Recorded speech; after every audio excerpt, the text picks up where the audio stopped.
Welcome and food for thought. My guest is Joe from Gist with Joe YouTube channel. Please, guys, check it out. So, Joe, tell me about your YouTube channel and that amazing video with the exorcist that reached absolutely viral heights. Yeah, I think last time I checked, which was this morning, I think it was like 28,000, 29,000. It's that yeah, that's weird. Because I started the channel in December of this year, and my first guest was Paul Vanderklay. And then I've had maybe 4 or 5 or 6, I think it is, guests on since then. Because like I said, like the first episode was December 7th of 2022, so not that long ago. And I'm very much interested in questions of theodicy. I we actually talked about this, I think, last week a little bit, was with theodicy with Paul and Jacob, and then I think John was on there as well. And so I always knew I wanted to bring in this very popular exorcist. His name's Father Vince Lampert. And Father Vince is kind of this, popular exorcist, very notable. And so he agreed to come on, and we talked. And I had no idea that when I posted it, it was going to get that many views. And I think it's because people have this like weird preoccupation with evil, or this fascination that could be good, but it also could be, it's a little off-putting, I think. But regardless, it got, 28,000 views, and it might even It get might more. grow. Yeah. It might grow. It's given me 400 subscribers. I had 100 subscribers before I put the video out there, and then I have 400 now. But it is weird. I don't necessarily know if I like being, or if I like my face being that out there. Some people put kind of mean comments, and some people are just rude. It's just simple as that. And my wife keeps on telling me I need to stop checking it consistently, and because it did make me almost like anxious with how big it got. So I don't know. Maybe I don't know. I don't know. I don't think that any other video I ever put out there will get that many views. I think it was just people, again, were very into the content that it was about. But I don't know. Maybe I'll get more views because of that video. We'll see. Maybe, like, no, I do believe that it's an interesting subject. Yeah. I have some stories of my own about exorcism, but I do not know any actual priest who performs that. That's interesting. So people, please check it out. Yeah. And I met I met Joe on Paul Vanderklay's live stream, and we touched on subject of marriage a lot. That's why this food for thought is happening. We are trying to further the ideas touched in there. So I wanted to ask you a little bit, the short introduction for people who do not know how Catholic marriage is actually structured, and like Sure. marriage and divorce possibly. Yeah, no, that's a great subject. So it's funny. The interesting thing about Catholicism, and this is set up worldwide, so it doesn't necessarily. This is not just a U.S. thing. I mean, anyone who's Catholic will know this. So it's broken up into dioceses, right? And every diocese has a bishop, and every bishop is appointed by Pope Francis, or whoever the Pope is at the time that they were appointed a bishop. So I know Cleveland, we just got a new bishop, I think maybe a year and a half, 2 years ago, Edward Malesic. And yeah, Pope Francis appointed him bishop of Cleveland, right? So it's that formal, it's that ceremonial. Now, the interesting thing about Catholic marriage is that because Catholicism adheres to a centralized power, but that centralized power disseminates other power regionally. You have different dioceses, and then even within those dioceses, different churches prepare couples who want to get married differently. So it's interesting because there's no one standard preparation under the Catholic faith for marriage per se. So for example, like my wife and I, when we got engaged, we took some classes with a priest who, you know, ran through all of the, I guess, important spiritual discussions to have with two people who are getting married. And so we had those conversations with the priest to prepare us. But if you talk to other people in the Catholic faith who get married, they may say, oh, I met with our Catholic priest once, or I met with them maybe 3 times, or maybe I didn't meet at all. Maybe I just met with, I don't know, the person who's in charge of setting up the music, right? Something like that. Just whatever. I didn't get any spiritual direction at all in my marriage. And I think that's very difficult, because the Catholic notion of marriage is that, you know, you two really come together as one. I mean, yes, there's obviously the individual exists still, but no, I mean, you are literally enmeshing yourself into one being, right? And so that one being is under the jurisdiction of God. So when you get married, you marry in the Catholic sense, no one like the priest doesn't marry you. You marry each other, right? And then you also have that third person in that marriage, which is God. So you're entering in, the two of you enter in, become one, and God is obviously the one who presides over that one life. And it's really difficult because, and Catholics mess this up, and even in my own marriage, it's been very difficult to step back and realize we are one. We are one spiritually. And what does that mean in the practical material world? We are one financially. We are one as parents, right? We are one under familial ethos. So I think the best way to explain what a Catholic marriage is this true notion that, in a sense, the individual does die, right? There's like a death aspect in it, but what comes out of it is this beautiful oneness that you decide to embark on with another man or another woman. Yeah, it's this union that moves the life forward as well. Because Exactly. in that union, you can make children and continue existence, let's say, after you die, like in your child, let's say. Yeah, no, exactly. You know, I think that one of the downfalls of Catholic marriage today is that, well, we actually don't view it as Catholic. We get rid of the word. We think Catholic marriage, and we just assume marriage. But that's not the case. A Catholic marriage, and I can't speak but I can't speak on behalf of any other religious tradition, but I'm gonna guess it's similar to.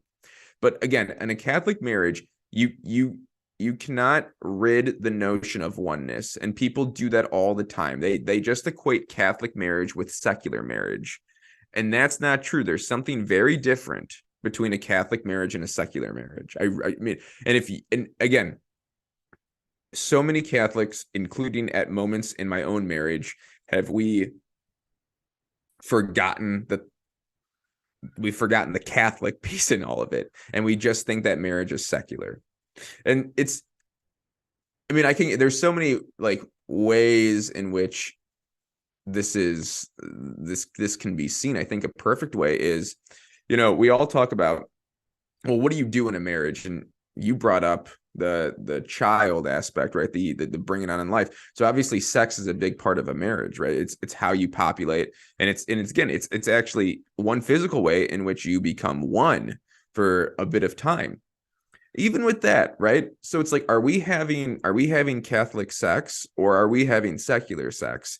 And again, even that you have to, when you enter into a marriage, into a Catholic marriage, you have to be cognizant of that. It's like, how often are we just having like the way that most Catholic married couples have sex is extramarital, right? So it's like, oh, that's our notion of sex. What I mean by that is this: that's our notion of sex because all the sexual education that we've ever received, or all of our perceptions on sex that we've ever had, has been, well, sex that is not, how can I put it in like a very easy way to understand? Our cultural representations of sex are representations of people who are not married, right? And again, like there is a certain way even to have Catholic sex, Catholic married sex compared to non-Catholic married sex. So it incorporates having a Catholic marriage incorporates every aspect of your marriage, of your interactions with one another. Hmm. That's interesting. So, what stood out to me is the belonging, even in marriage, to each other. When you become one, you remember that there is this standard, that ideal that you kind of apply to it, which is it's a Catholic standard. Yes. It's like the idea of oneness. We are one being till like till the Yeah, I end. mean, yes, you are one to the end. And I know we last week we talked about divorce, and it's a shame because I think the reason why the divorce rate is so high is because people again, I'm speaking in a Catholic framework, that the reason why Catholic marriage, the divorce rate is high is because we forget there's actually a Catholic aspect to it. Yeah. So the secular part, the secular frame of marriage leads it to divorce, the possibility, let's say how easy it is, right? Yes, exactly how easy it is. Because here's the deal. I do believe that, and again, I'm an American, so I do definitely believe that secular marriage is real. Okay. I don't necessarily, and I'm not going to sit here and judge anyone who has a secular marriage. My best friend, so this is how it was set up. My best friend, I was in his wedding party. He was in my wedding party. He got married a week before me, and I got married a week after him. So it was a fun time in life. He got married in an art gallery, and I got married in a Catholic church. Him and his wife have 2 kids, and my wife and I have a kid. So the structure almost is like, well, like I guess like it's very common, right? It's very common. We're the same age. We both have kids. We're both still married. Okay. My best friend and his wife have a very good marriage, but there's something different, right? And the difference lies in that he has a secular marriage and that I have a Catholic marriage. And the way that we interact with one another, and the way that we raise our families, and the way that we and our familial ethos is therefore different. It just is. So I'm not saying that like secular marriages are illegitimate, but I'm just saying you have to recognize that they are different. I believe that. So there is a different framing and different meaning you put into the even word marriage, and again this oneness. So for Yeah, them it works, but they do probably again projecting, don't know the true story there, but like assuming sure. they see each other, those two compatible beings being in a union, Yeah. whereby the difference with a Catholic marriage, we are one being shared in this yeah, it's like we are one Yeah, basically. exactly. Mm. And you see the secular marriages wanting to be like the Catholic marriages in a way. You even see this in in the way in which their marriage ceremonies take place. So here's a great example. I've been to more secular weddings than I have Catholic or Christian marriages. No matter what denomination of Christianity, I have been to more secular weddings because I have more secular friends, because more young people are secular. But in the ceremonies, they're always trying to come up with these, what they think is non-religious ways of explaining oneness or embarking on this journey of oneness. And the great way of this, a great example of this, I don't know if you see this in Poland or not. I'm sure the secular marriages in Poland are a lot less, but the husband and the wife will have 2 jars of sand, and one will be like whatever your favorite color is. So let's just say for easy gender explanations. Let's just say the women, have pink and the men have blue.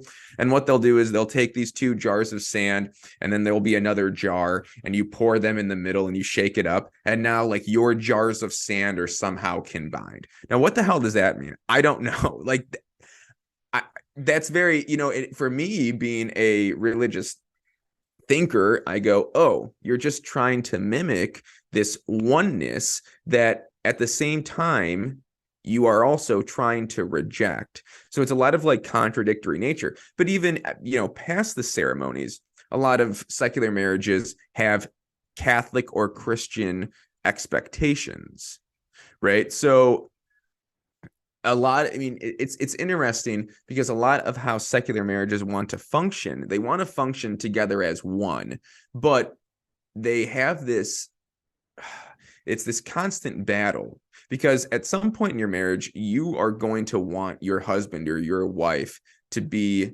you're going to feel like that you two want to be more in sync with one another.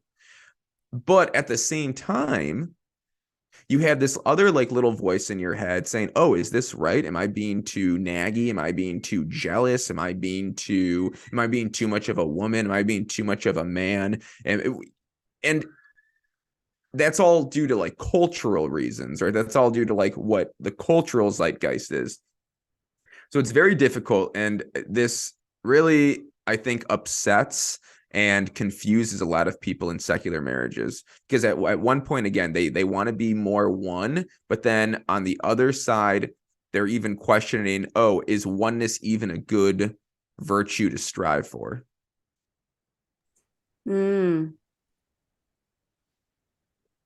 Yeah, like that's the thing. In a secular marriage, what I noticed, it's not oneness they seek, it's cooperation of two people, but remembering we are two separate people with separate, different agendas, different hobbies, and like, Yes. and the secret of functioning, let's say, in secular marriage would be, speaking from experience as well, would be finding the most compatible people together who like really they have fun together either Yes. way, and let them coexist, let's say, without becoming one, without experiencing this divine union between man and the woman. Exactly. And one of the most basic ways that the Catholic Church would explain it, that other Christian denominations would explain it, is that, marriage is a covenant and a secular marriage is more of a contract. You're more of like business partners, right? Yeah. So it's like, and here's the thing, again, I'm not like discrediting secular marriages. There are many high functioning, historical, long running businesses. Sometimes business partners can have great relationships, right? I mean, you sometimes even maybe the business like marriage might actually even function more efficiently than the Catholic marriage and the religious marriage, right? Your house might be nicer, the kids might be, more behaved, but again, I don't know. I don't want my life to be ran like a business. I want my life to be, under the framework of a covenant. That's what I want. And that's what I did. That's ultimately why I got married in the Catholic Church. Yeah.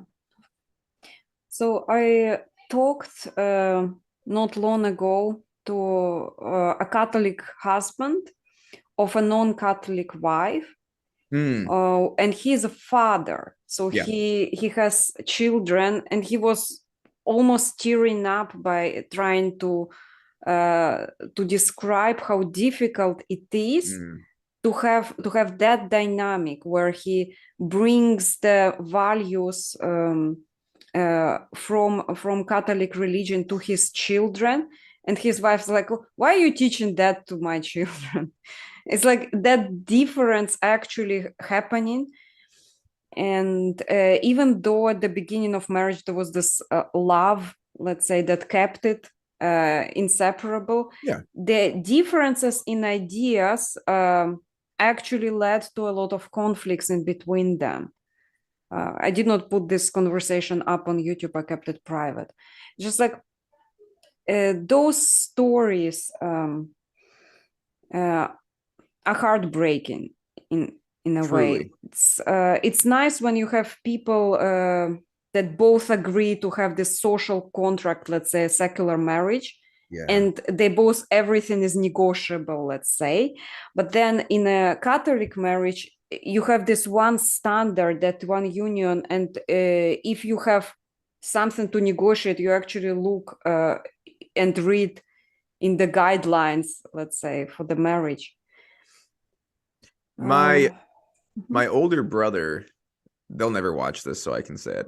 My older brother is in that situation, but it's less severe as the situation that you just explained.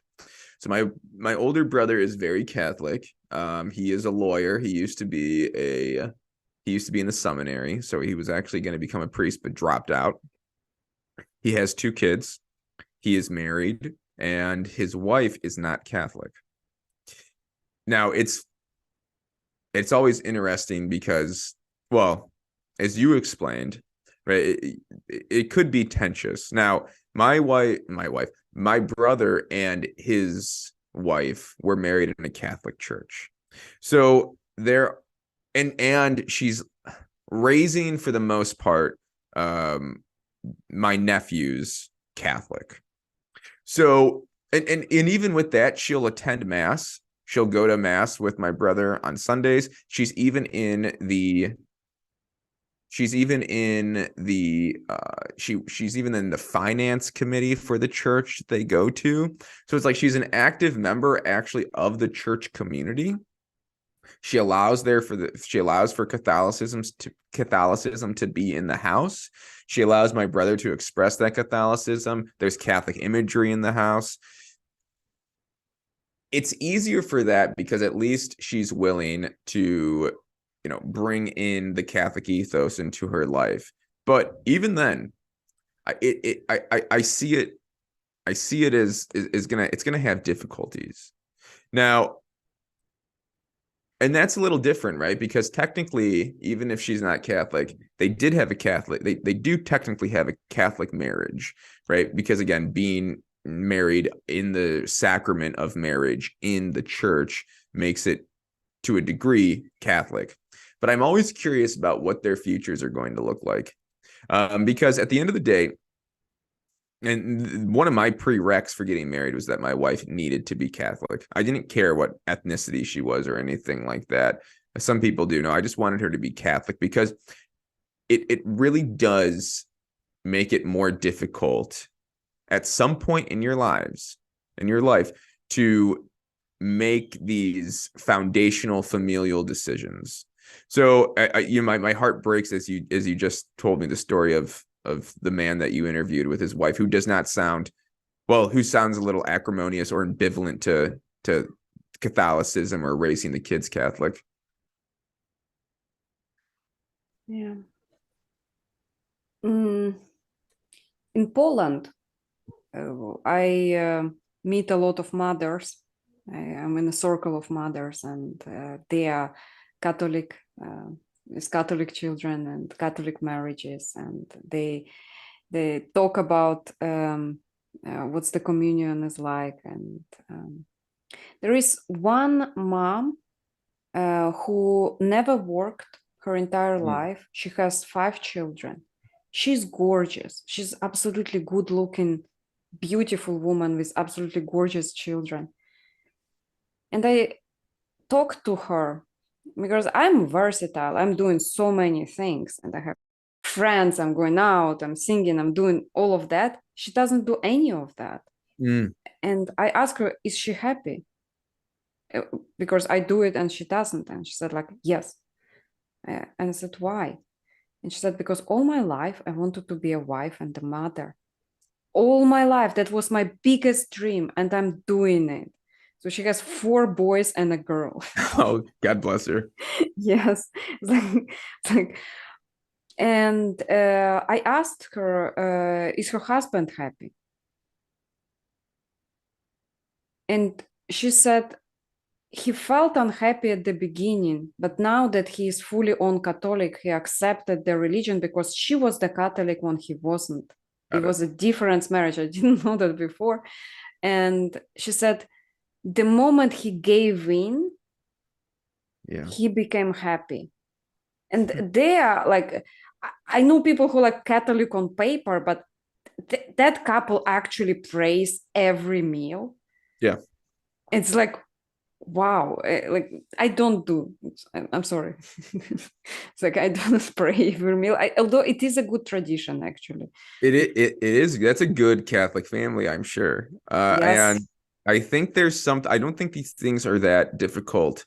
I think we make things more difficult than they actually are. I don't think that it is coincidence that once the both of them, especially the husband, realized and negotiated and accepted that their marriage needs to be Catholic, that then maybe the happiness, you know, started flowing more. It's just very true. I mean, it's so being Christian, because I was actually also thinking about, I want to use the term Christian for a little bit instead of just specifically Catholic, because I do think obviously that other than in the sacrament of marriage, it's the most adjacent to other, Christian denominations. So I do think there's a lot of common ground with marriage and all of Christianity. But you mentioned praying before every meal. That's a good simple habit. And this is what I'm talking about. It's like, yeah, you have to be comfortable with realizing that your life now looks different when you are under a Christian marriage. And that's going to be things that we would never even think about doing beforehand. Such as, I know this is going to sound, I'm not going to get like deep into this because a lot of people are going to say that's crazy. But even like, if you're in a Christian marriage, do you pray before you have sex? Most are going to say no, because because that's a little weird, Sounds right? like a mood killer. Yeah, exactly. Because Also, it sounds like a mood killer, right? But I've read much literature on how the importance of Christian marriages having praying before sex, and I'm reading that and I go, what the hell? Like, because that sounds crazy. But again, it's like, okay, well then, what are God the bless this union with a child. But I think That's it's a even good prayer. like I guess, and in literature I've read, it's been even it's been less direct. It's not even necessarily praying for a child, but it's like praying that this union, well, it's praying that the action that we're about to partake in is a unionizing one, and Oh, not one that we are just using each other as like mere objects. I know it is funny, don't get me wrong, but again, it's just like I felt compelled to. it's a good intention. Let's say like It's a good intention. It's a good intention, but that's what I'm saying. It's like, okay, well then that goes back to what I was even saying in the beginning. It's like, okay, well then what is a Catholic or Christian marriage? Right? I mean, does that mean that you have to do these things? Like, is a Catholic marriage like harking God at everything that you do together? I don't know. It's tough. And again, even as Catholics, I am a devout Catholic, but I even have difficulties, accepting stuff like that. setting intention. I was wondering also the iconography. Yeah. So in Catholic houses, it's really important to have Jesus on a cross on a wall in a bedroom.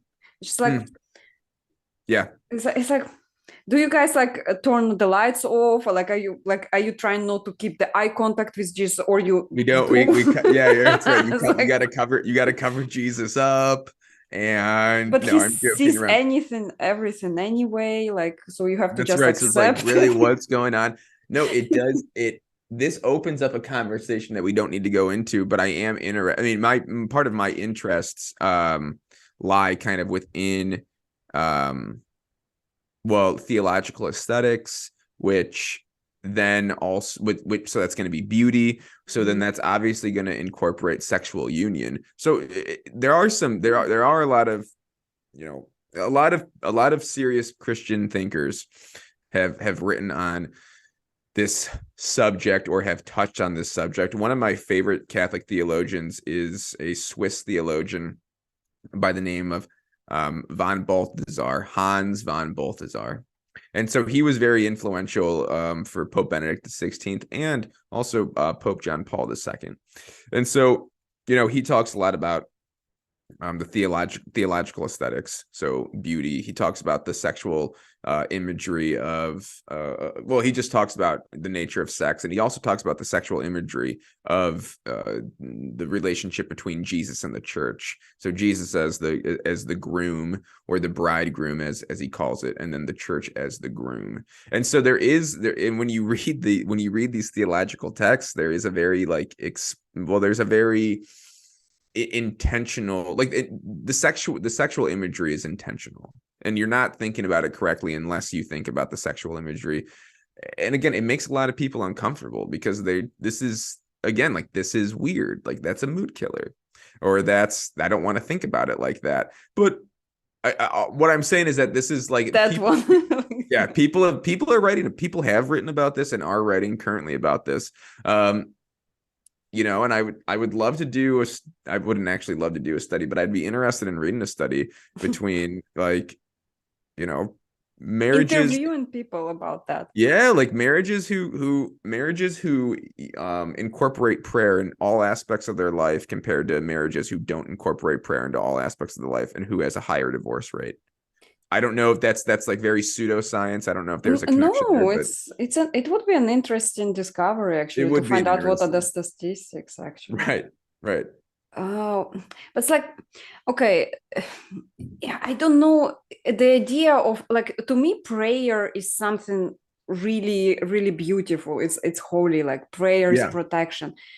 I have to. It's like, if you incorporate physical act between husband and wife into that something beautiful, and then you kind of, I don't know, maybe invite God in, which is like, I don't want to think about this way, but it's kind of this acceptance. I wanted to come back a little bit to that lady, yeah, that I know, who is extremely Catholic, like Yeah. absolutely, and she converted her husband, let's say. And I asked her, how did she do it? And she said, uh, the big part of it, he actually understood it when he became a father of a boy, and then a father of a second boy, and then he understands, he's scared, he got terrified, he got panic attacks, he was like, he did not know how to calm down. He said, I will fail, I will be a terrible father. He was terrified. And she took him to the church. We do have something like a council, let's say. You can go to something like Sunday marriage counseling. Mm-hmm. And you talk to your local priest in Poland. Like that thing, that it's really well organized. You have a guide in there. That's And awesome. so he's like a psychologist. Like, actually, like that, counseling in church is more popular than going to a psychologist. It's actually interesting. That's cool. That's cool. Um, so and absolutely massively intelligent priest. He told him, listen, there is higher power, trust. And like, there was this moment of breaking in him, where he actually gave up on fear and trusted basically his children, to be happy in life, to be led by higher power. And he felt absolutely comfortable. He actually felt excitement, like it came down on him. That's how he described it. I didn't feel it, but it was like living in constant fear and then blessing. Mm, And that's the moment when he became happy. amen. That's awesome. Yeah. Again, I think there's something to that. I don't think that that's a coincidence. I used to teach in America we call it RCIA. And Mhm. so that's for people who are wanting to become Catholic. You have to take basically like a year-long class. And so I used to teach it with a Catholic priest.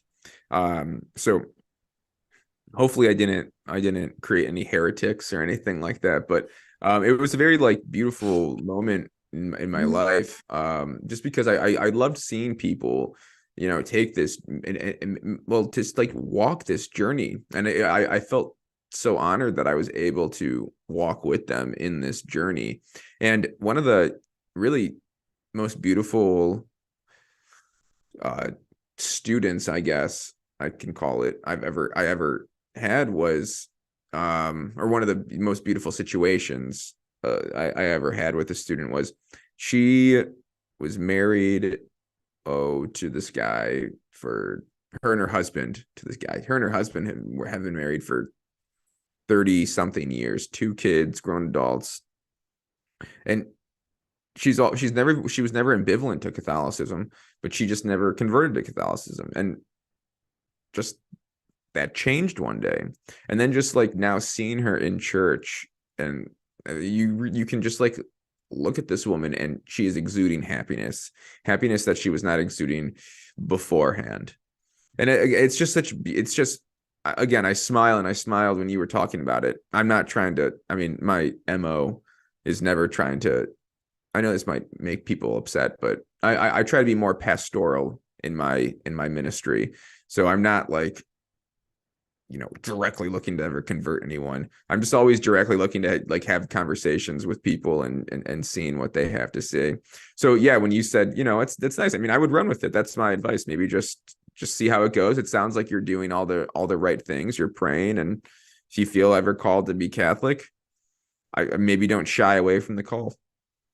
Mm-hmm. It's that idea of belonging, Yeah. let's say, as well. And actually, rather than floating in the world and seeing what else is out there. Yeah. Um, when I was growing up, there were people who were distributing books of Jehovah Witnesses. Oh I yeah, saw Jehovah's such, Witnesses. yes, Yeah, Jehovah yeah, yeah. Witnesses. And they had like those amazing, beautiful pictures of people in a garden smiling. Everybody's so happy and everybody's smiling. And I was growing up when Soviet Union broke down and everybody was very unhappy. Kids were going to school beaten up and everybody was just heartbroken. And then there would be those Jehovah Witnesses giving those books.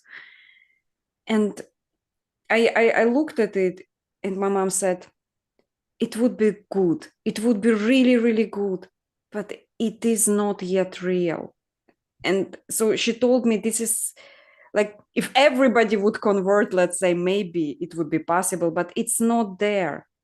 Mm-hmm. And so I put away those books, and then I cut out imagery out of it and made myself like a wall of things I would like to have in my life. It's like actually That's there. beautiful. But when I met Catholics and started talking to Catholics after I came to Poland, and there were more and more Catholics around, and that happiness that I noticed was there, but I also noticed another dark side Yes. from the same mother, let's say, who has 4 boys and a girl. Uh, it's there are certain ways for a small boy when he's like discovering himself, and she would slap his hand and say, "This is from devil." And to Mm, me, as a secular like person, I was like, no, it's not. It's a child discovering his sexuality. yeah. Do not shame your child for that. Yeah. But she would do that, and she would keep doing that. And to me, that part was terrifying. Mm, And it basically it drove me to step back, yeah. because I don't want to torture my children. Like Mm-hmm. I want them to kind of come to the religion because they seek happiness and they seek this paradise not out of fear or guilt, and Yeah. also not to be scared of who they are. Yeah. No, I hear that. And I think for a lot of, I mean, again, believe it or not, this all ties together. Mm. And what I'm going to get at is this. So I talked in the beginning how people, base their, sexual relationships with their husband or wife based on like their sex looks like pornographic almost, right? It doesn't look like this like unionizing, beautiful thing that maybe you're gonna, pray before or anything like that.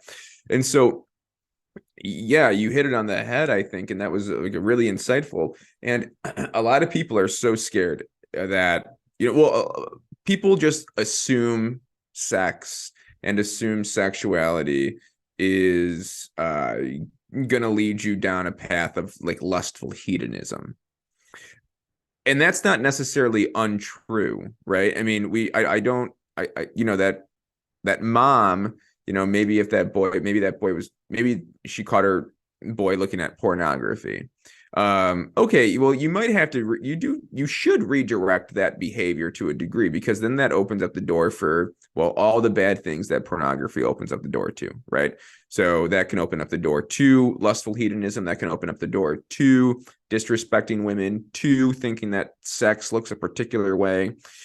So to the degree that mother was correct in doing that, I think. But again, to your point, I also agree with you that we can't look at every sexual action as dangerous, as evil, because as you said, I mean, right, sexual expression is a very important and good and beautiful thing in the human experience. And the reason why I think we have these like common cultural beliefs that sex is evil, or that sex is bad, is simply because we don't understand sexuality. We don't understand sex. And you see that even, and I don't know how it is in Poland. I'm sure it's not like this in Poland, but in the United States, and this, that, well, what's the aftermath and all that? Well, people have become privy to that and realized, oh, we're not talking about sexuality in the correct way, which we're not. Again, we think it's all like lustful hedonism. That's not true.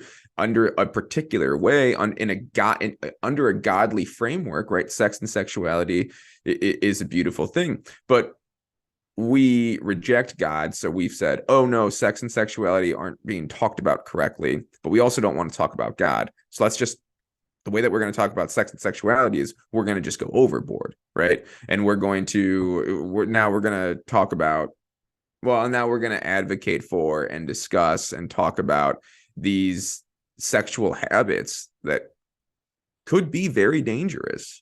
Sincerely could be very dangerous. In some schools in the United States, and I know this firsthand, I'm not going to get deep into this personal experience, but my wife and I are looking to send our son's going to be 2 in August.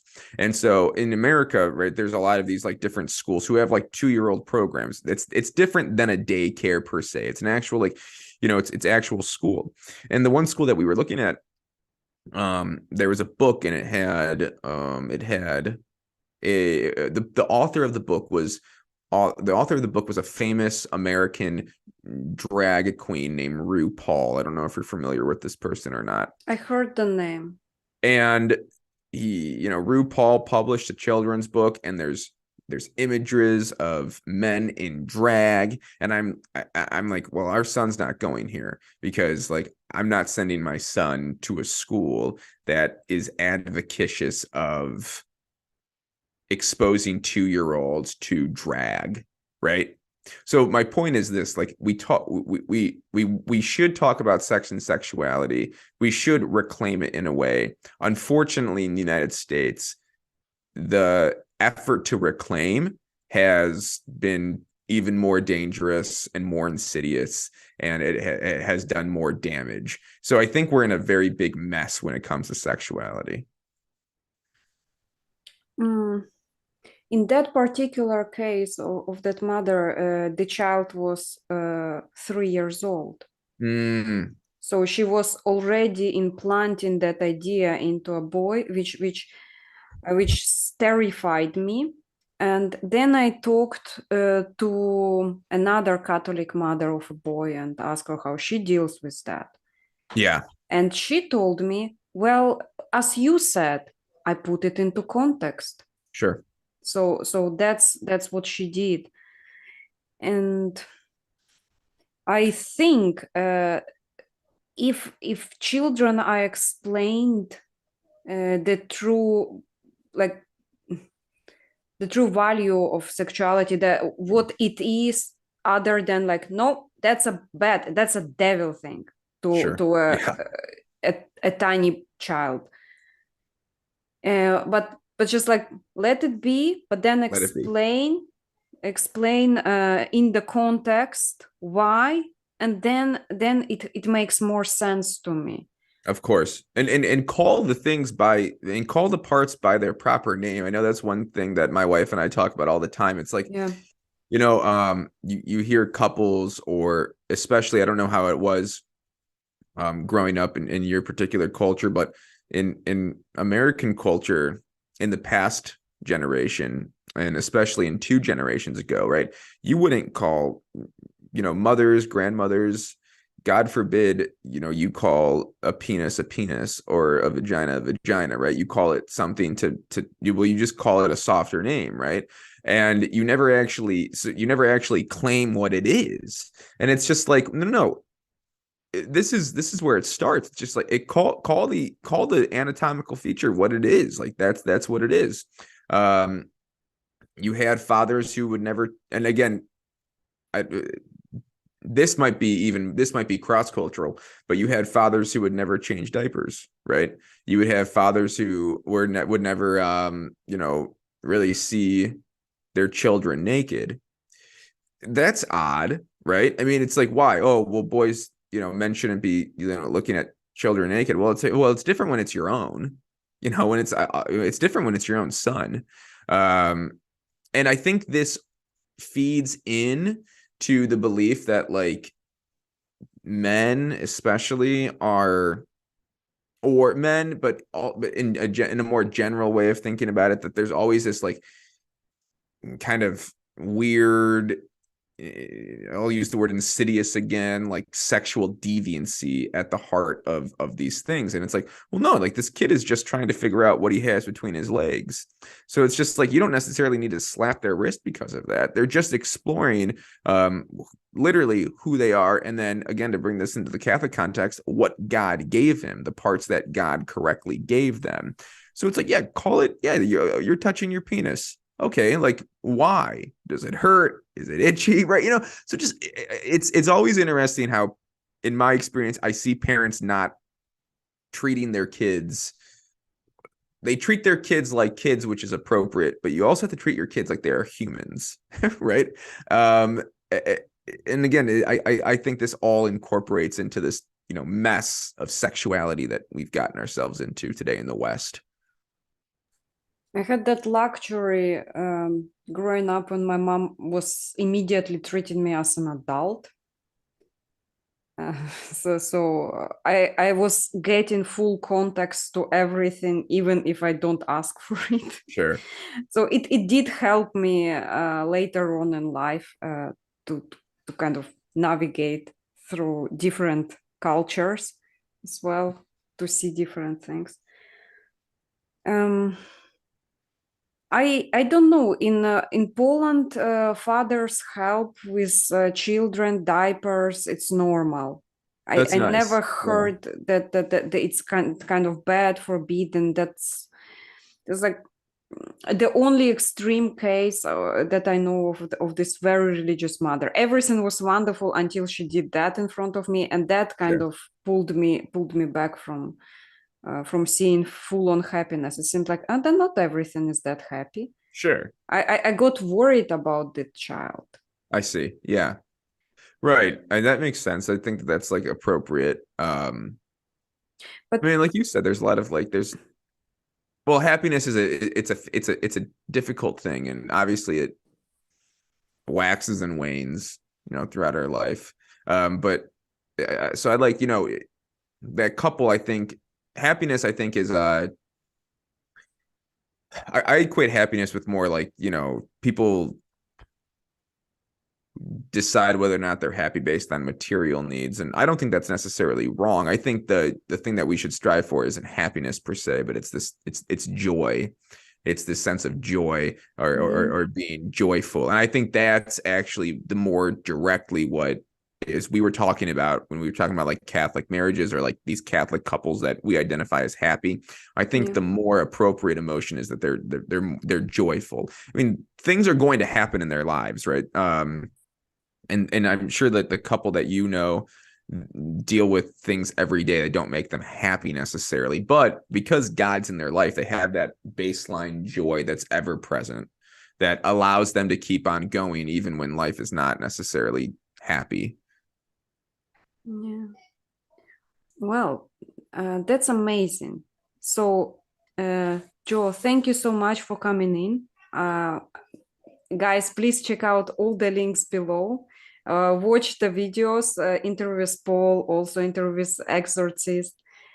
And bye. Bye.